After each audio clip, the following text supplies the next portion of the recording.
پہلی مناسبت جو اسی روز گزشتہ سے تعلق رکھتی ہے، 9 ربیع الاول سے آغاز امامت امام عصر اجل اللہ تعالی فرج الشریف ہے۔ جیسے 8 ربیع الاول روز شہادت امام حسن عسکری علیہ الصلاۃ والسلام ہے، روز نہوم پہلا دن ہے امامت امام کا۔ اور یہ مناسبت کہ چونکہ ہم جس امام کی امت ہیں، جس امام کے پیروکار ہیں، اور ہمارے زمانے کے جو امام ہیں، حجت خدا ہمارے اوپر اعتقادات امامیہ کے مطابق وہ امام عصر اجل اللہ تعالی فرج الشریف ہیں۔ وہ موضوع جو بالکل فراموش شدہ ہے، امام وقت، امام عصر سے ہم ایسے لا تعلق ہیں جس طرح باقی ائمہ کے زمانے میں ان کے رہنے والے معاصر لوگ ان سے لا تعلق تھے۔ جس طرح امام علی علیہ السلام سے علی علیہ السلام کے زمانے کے لوگ بے تفاوت لا تعلق تھے، انہیں اتنا پتہ تھا کہ حضرت ابو طالب کے ایک بیٹے علی رسول اللہ کے داماد موجود ہیں، کہاں ہوتے ہیں، کیا کرتے ہیں، اور کیا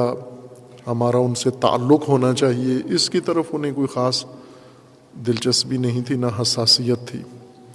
کہ آیا ہمارے وقت کے امام ہیں امیر المومنین علی،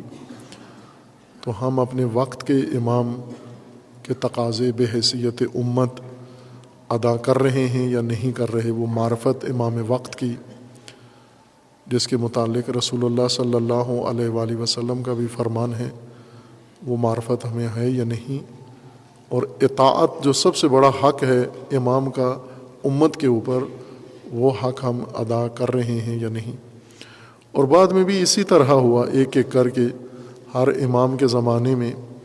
موجود لوگ اس نقطے سے غافل رہے ہیں کہ اپنے امام وقت کی اطاعت کریں یا نہ کریں۔ آج بھی ہم امامت کے موضوع میں جب کوئی بات آتی ہے تو ہم امامت میں باقی ائمہ اطہار کی طرف زیادہ توجہ کرتے ہیں بجائے امام وقت و امام عصر کے، جو ہمارے زمانے کے امام ہیں۔ ان سے کوئی خاص سروکار نہیں رکھتے، نہ ان کے متعلق فرائض و ذمہ داریوں کی طرف دھیان ہے اور توجہ ہے۔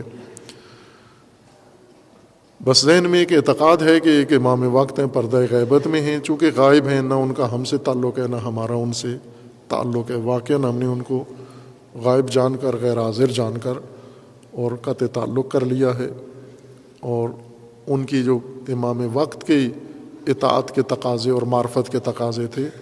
وہ ہم دیگر ائمہ کے بارے میں ادا کر دیتے ہیں۔ مثلاً امام علی علیہ السلام کے بارے میں اپنی عقیدت و ایمان و محبت کا اظہار کر کے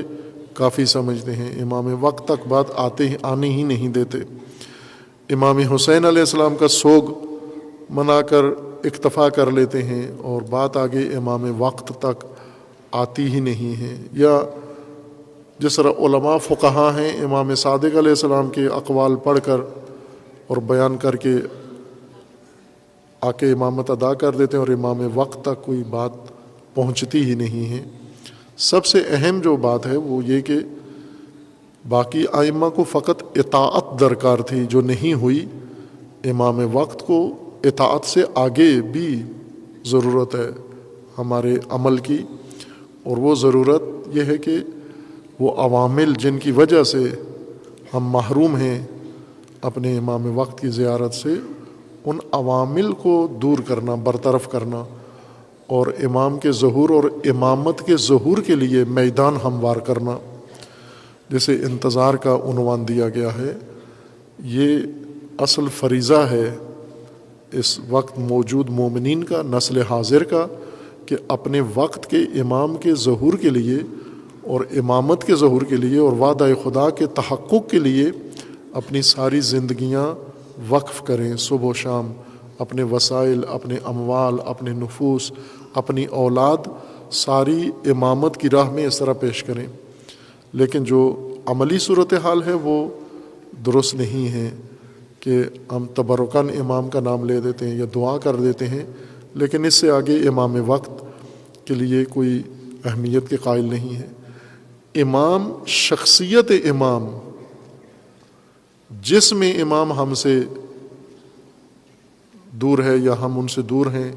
اور پردہ غیبت میں ہے، لیکن امامت تو غائب نہیں ہے۔ امامت کیوں غائب کر دی ہے؟ امام شخص جسمانی طور پر اللہ نے ان کو محفوظ رکھا ہوا ہے ذخیرہ بنا کر، لیکن ان کا نظام، ان کا راستہ، ان کی امامت، اس کے تقاضے وہ تو غائب نہیں ہیں۔ ہم نے پورا نظام غائب کر دیا، غائب میں دھکیل دیا ہے کہ جہاں امام کا جسم ہمارے سے غائب ہے تو ان کا نظام اور ان کی امامت اور ان کا راستہ بھی ہم نے غیب میں ڈال دیا ہے، پردہ غیبت میں ہے سب کچھ۔ پردہ حضور میں کیا ہے پھر؟ پردہ حضور میں ملوکیت ہے، شہنشاہیت ہے، جمہوریت ہے، اور الیکشن ہے اور ووٹنگ ہے، اور یہ پردہ ظہور میں یہ ہے، یعنی گسالہ۔ موسیٰ غائب ہیں تو موسیٰ جب تک نہیں ہیں تو چلو گسالہ ہی پوج لیتے ہیں، سامری آ گیا ہے۔ یہ انحراف ہے۔ ہمیں امام عصر کی امامت کے تقاضے پورے کرنے ہیں، اور سب سے بڑا تقاضا یہ ہے کہ امامت کے نفاذ کے لیے، امامت کے ظہور کے لیے، امامت کے غلبے کے لیے، امامت کے فروغ کے لیے اپنی ساری توانائیاں اس کے اندر ساری امت صرف کرے، تمام مومنین، کہ انشاءاللہ خداوند تبارک و تعالی آپ کی موجودہ نسل کی موجودگی میں وہ اپنا وعدہ پورا کرے انشاءاللہ، اور جب آپ میدان ہموار کریں تو امام کا ظہور ہو اور وہ وعدہ خدا صدیوں سے جس کی انتظار میں ہے وہ پورا ہو انشاءاللہ۔